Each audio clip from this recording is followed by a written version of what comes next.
Bienvenue dans cette nouvelle vidéo. Je vais vous parler aujourd'hui de l'internat en Suisse en tant que diplômé hors de l'Union européenne. Donc, c'est une procédure qui est assez codifiée, c'est assez détaillé sur le site internet de l'Office fédéral de santé publique de Suisse. Je vais vous en parler dans cette vidéo.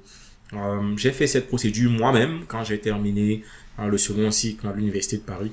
Et j'ai déjà fait une vidéo pour ceux qui ont un diplôme européen sur cette chaîne. Vous pouvez regarder cette vidéo-là en consultant l'ensemble de mes vidéos. Mais dans cette vidéo, je vais expressément me focaliser sur ceux qui ont un diplôme hors de l'Union européenne. Donc, pour l'instant, je suis interne en radiologie aux États-Unis. Et la procédure suisse, je l'ai fait en 2023. Mais puisque la procédure américaine avait abouti, je n'ai pas continué sur cette procédure suisse. Donc, je vais vous parler de mon expérience et de l'expérience de quelques amis que j'ai rencontrés pendant la procédure. Donc, sans plus tarder, commençons avec, allons sur le site internet de l'Office fédéral suisse pour voir ce qu'ils demandent et ce qu'ils exigent. Donc, le site est assez bien détaillé, comme je disais tantôt. Là, nous sommes sur le site de l'Office fédéral suisse de santé publique. Et donc, il s'agit de déposer une demande de reconnaissance d'un diplôme délivré dans un État tiers, c'est-à-dire hors de l'Union européenne. On peut lire sur ce site-là que les titulaires d'un diplôme délivré dans un État tiers peuvent passer par les trois procédures suivantes. Soit vous passez par la reconnaissance, par l'enregistrement, de votre diplôme qui n'est pas reconnu. Dans ce cas-là, vous ne pouvez pas exercer en tant que médecin autonome. Il faudra exercer comme médecin assistant jusqu'à ce que votre diplôme soit reconnu. La deuxième option, c'est d'obtenir le diplôme fédéral. Donc, obtenir le diplôme fédéral. Et quand vous obtenez le diplôme fédéral, vous pouvez être donc reconnu. Votre diplôme est donc reconnu puisque c'est un diplôme suisse et vous pouvez exercer comme médecin en autonome. Donc, ouvrir même un cabinet privé si vous voulez. Ensuite, il y a la reconnaissance indirecte du diplôme de médecine, de médecin dentaire ou de pharmacien si vous avez déjà été reconnu dans un autre pays. Bon, c'est le cas par exemple de quelqu'un qui a été diplômé au Cameroun, au Sénégal ou je ne sais pas en Algérie, en tout cas dans un pays hors de l'Union européenne, qui est reconnu par un pays de l'Union européenne avant d'aller en Suisse. Donc, si vous êtes par exemple diplômé en Algérie et vous êtes déjà reconnu en France, vous pouvez donc être reconnu par la suite en Suisse. Vous pouvez plus tard aller en Suisse faire prévaloir cette reconnaissance indirecte qui est la reconnaissance d'un autre pays. Donc, reconnaissance par la suite de la reconnaissance par la France de votre diplôme algérien. Donc, ça sont les trois options. Aujourd'hui, je vais juste vous parler de l'enregistrement du diplôme étranger non reconnu. Vous enregistrez votre diplôme auprès de l'Office fédéral de santé publique pour pouvoir postuler au poste de médecin assistant partout dans la Suisse. Donc, pour pouvoir postuler ou alors enregistrer votre diplôme, vous devez respecter deux conditions. Donc, votre diplôme doit vous permettre d'exercer dans le pays dans lequel vous avez obtenu votre diplôme de médecine. Donc, si vous êtes diplômé par exemple au Sénégal, il faut être capable de prouver que vous avez l'autorisation d'exercer la médecine au Sénégal. Vous n'êtes pas par exemple vous n'avez pas été sanctionné pour une faute d'éthique, vous n'avez pas été suspendu de vos droits d'exercice dans le pays qui vous a délivré le diplôme. Ça, c'est la première condition. La deuxième, c'est que votre formation remplit les exigences minimales en termes de nombre d'heures et d'années. Généralement, quand vous êtes diplômé, que ce soit au Cameroun, en Algérie, au Maroc, bref, dans la grande majorité de pays francophones, quand vous êtes diplômé, quand vous terminez le cursus médical, on vous remet une sorte de descriptif, un transcrit qui définit exactement le nombre d'années passées dans chaque année. Par exemple, en première année, vous avez fait 1500 heures de cours, 500 heures de stage clinique, ainsi de suite, jusqu'en sixième année. Et le total de ces nombres d'heures-là seront évalués également par la commission suisse. Donc, le formulaire que vous devez remplir, c'est celui-ci, le formulaire de demande d'enregistrement d'un diplôme étranger. Donc, allons voir un peu les détails de ce formulaire-là. Donc, voici le formulaire. Dans le formulaire, vous voyez que pour les médecins, par exemple, la formation doit avoir duré au minimum 6 années et en plein temps, donc pas en temps partiel, Et bien évidemment, 5500 heures au total d'enseignement théorique et pratique doivent être documentées et reconnues. Bon, ça c'est pour les médecins, pour les dentistes, il faut minimum 5000 heures. Pour les chiropracticiens, minimum 5500, ainsi de suite. Donc pour les pharmaciens, c'est 4500. Les vétérinaires, c'est 4500 heures. Donc, vous soumettez votre dossier auprès de l'Office fédéral de santé publique, MEBECO. Voici l'adresse. Le dossier n'est pas soumis électroniquement par email, il est plutôt soumis physiquement par courrier. Donc vous envoyez un courrier directement à cette adresse-là. Bon à savoir, les documents ne seront pas renvoyés, même s'il s'agit d'originaux. Donc n'envoyez pas les originaux, plutôt les copies conformes. Et c'est bien décrit comment est-ce que vous envoyez, comment est-ce que vous faites ces copies conformes là. Dans la vidéo que j'avais fait pour les diplômés européens, je précise bien comment est-ce que vous obtenez ces copies conformes. C'est auprès des mairies. On va en parler dans quelques instants. Quand vous avez envoyé les documents nécessaires, l'Office fédéral vous enverra une facture pour payer entre 800 et 1200 pour la carte de légitimation. Ce sont les frais que vous payez pour l'évaluation, pour l'étude de votre dossier. Au-dessus, en plus de ces frais-là, vous devez payer aussi des frais de langue. Donc, si par exemple vous voulez exercer la médecine en français, il faudra avoir aussi une carte sur votre carte en tout cas, il sera précisé la langue en question. Et pour l'évaluation de votre niveau de langue, vous payez entre 50 et 100 francs suisses. Donc, les documents à fournir, comme je disais, ces documents-là ce sont des copies certifiées conformes. Et quelles sont les administrations qui font la certification? Il s'agit des notaires, des représentations diplomatiques, c'est-à-dire des ambassades et des consulats, des administrations communales, des communes et des municipalités. Ce sont des mairies.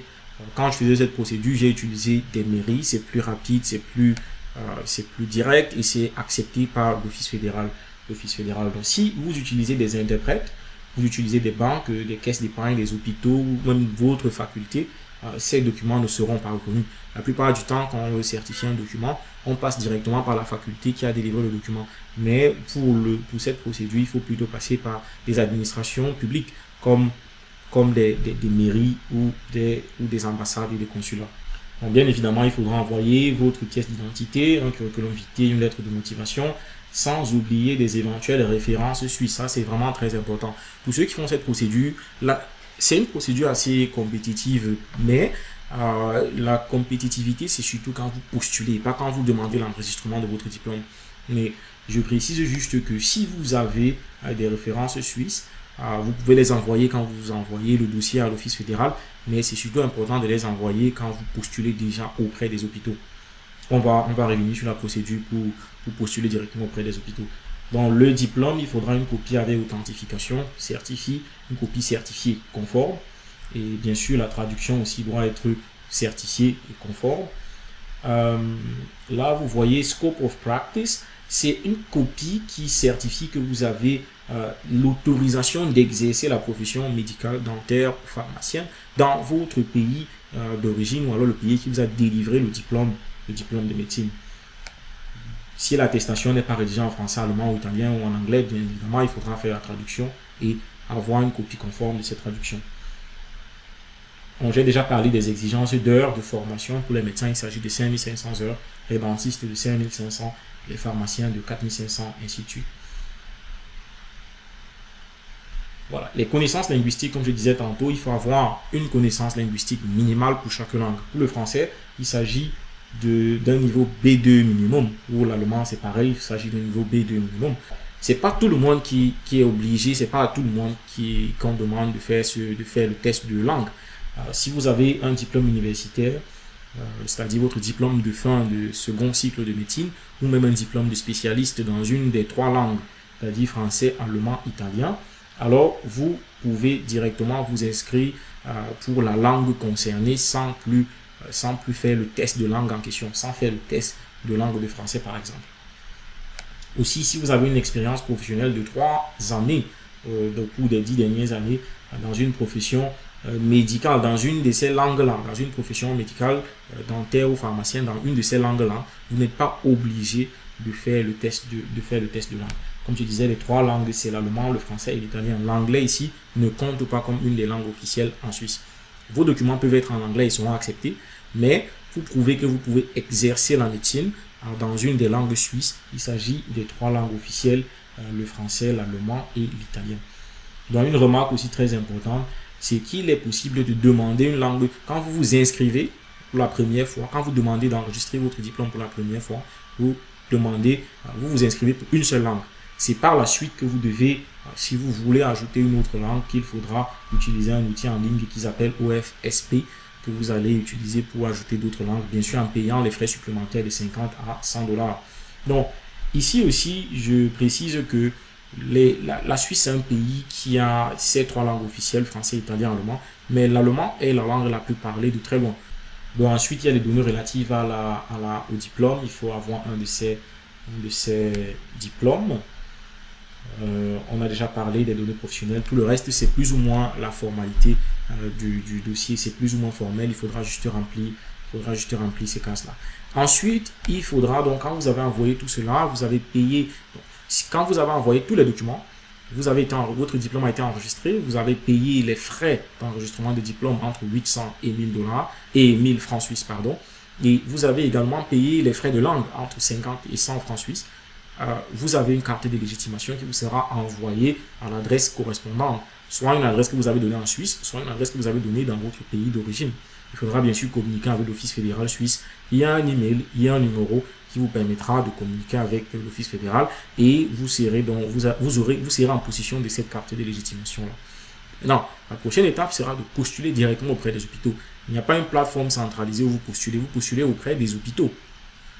Et pour que votre formation soit reconnue comme étant une formation faisant partie de la spécialisation, il faudra postuler auprès des hôpitaux accrédités.